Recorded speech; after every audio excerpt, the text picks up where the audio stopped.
एक आदमी गलती से एक द्वीप पर पहुंच गया और रस्सियों से बंध गया। उसके पूरे शरीर पर रस्सियां लिपटी हुई थीं। उसे 35 चप्पलों वाले घोड़ों ने बंदी बना लिया था। जो कुछ उसने देखा वह केवल पॉल की आवाज़ थी। वह खड़ा हुआ और महसूस किया कि वह शायद सपना देख रहा है। अभी एक जनरल घोड़े पर सवार होकर आया और उसे डांट गन से घायल कर दिया। फिर कुछ सैनिकों ने मिलकर एक कांटा फेंका और पॉल के मोटे पिछवाड़े में फंसाकर जोर से खींचा। पॉल सहन नहीं कर पाया, जमीन पर गिर पड़ा और बेहोश हो गया। जब वह फिर से जागा तो देखा कि वह एक गाड़ी में बंधा हुआ है और धीरे धीरे छोटे लोगों के देश में ले जाया जा रहा है। युवा नाम के लोग उसे देखने के लिए दौड़े चले आए। वे उसे एक राक्षस समझ रहे थे। जब वे महल के दरवाजे पर पहुंचे, पॉल को नीचे उतार दिया गया। उन्होंने पहले कभी इतना बड़ा आदमी नहीं देखा था। अगले दिन पॉल को खेत में ले जाया गया, जहां उसने गाड़ी खींची और जमीन खोदना शुरू किया। तभी महल पर दुश्मन के हथियारों ने हमला कर दिया। जनरल ने तुरंत पहिए को घुमाया और पॉल को वापस महल भेजा, ताकि वह उसके परिवार को बचा सके। इस बार पॉल झाओसी की चाल में 60 किलोमीटर प्रति सेकंड की रफ्तार से महल की ओर भागा।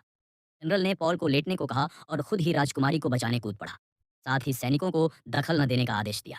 लेकिन कार्ल जानता था कि जनरल फिर से डींगे मार रहा है। इसलिए उसने पॉल की बेड़ियां खोल दी और उसे मदद करने को कहा। इस निर्णायक क्षण में पॉल ने दो हथियारों को उठाकर मछली तालाब में फेंक दिया और आसानी से राजकुमारी को बचा लिया। जब जनरल पहुंचा तब तक लड़ाई खत्म हो चुकी थी। राजकुमारी ने पॉल को धन्यवाद दिया और राजा आग से घिरे महल में फंसा हुआ था। पॉल फिर दौड़ा।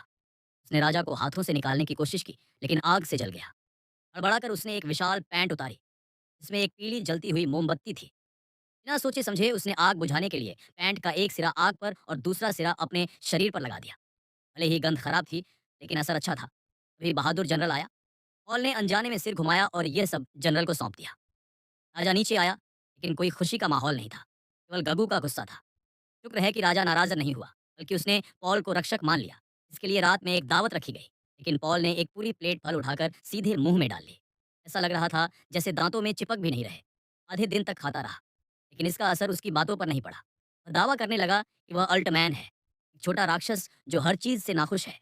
वह खुद को ही लगभग मना बैठा था। छोटे देश के लोग एक दूसरे से जलने लगे। अगले दिन राजा ने जीवन रक्षक होने के उपलक्ष्य में समुद्र के किनारे एक विला बनवाया। पॉल छोटे देश का सितारा बन गया। न सिर्फ उसे कॉफ़ी दी जाती थी, बल्कि दर्जनों लोग उसके लिए कॉफ़ी लेने जाते। फिल्म देखने के लिए हज़ारों लोग साथ आते।